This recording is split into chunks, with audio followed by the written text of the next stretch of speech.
How's your grandma? Is she living with you and your parents?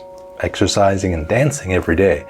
And participating in social activities even though she's older than 80? Well, you probably live in China then. In China, the elderly are viewed differently than that in the West. In the West, if elderly people become a burden or just become too old, they're often put into old age homes. Some say it's like a home for people waiting to die. Though there are many elderly people that want to go to these places as a way to live an easier and more simple life. But in China, it's tradition that the children's duty, mostly the sons, is to care for their parents. Chinese families for thousands of years have had this tradition, and it's called xiaoshun. The meaning is filial piety, or the duty of the younger generation to take care of the older generation, and is one of the most important traditions of Chinese culture. In addition to this social support for the elderly, there's also a tradition of physical fitness. Go to any park in the afternoon or evening, and you will surely see a group of middle to old age people performing a square dance for fun and exercise. Put on your best dancing shoes and join in. Also, many communities have basic exercise equipment outside to help the elderly stay fit and active even more. All sorts of machines that twist and pull and rock. So next time you feel like being lazy, sitting around and watching TV, ask yourself, what would your 80-year-old grandma do? For those elderly that do not have family, or whose family cannot take care of them, there is lots of government support.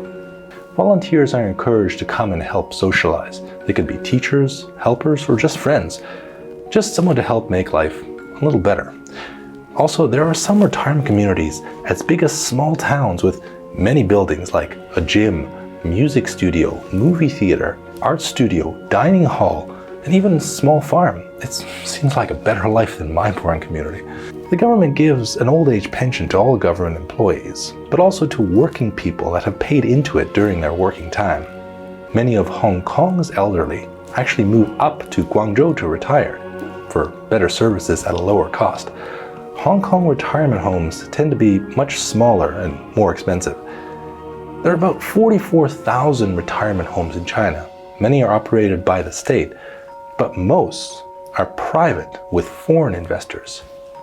The government wants to make sure the tradition of xiaoshun is alive and well in China.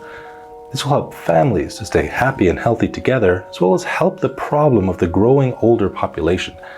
There are 264 million people in China ages 60 and over, almost 20% of China's population. And that will probably double by 2050. So this is an issue that needs to be looked at carefully to make sure it doesn't become a crisis. China is so serious about it that they have made a new elderly rights law that says family members must regularly visit and provide mental and financial support to their elders.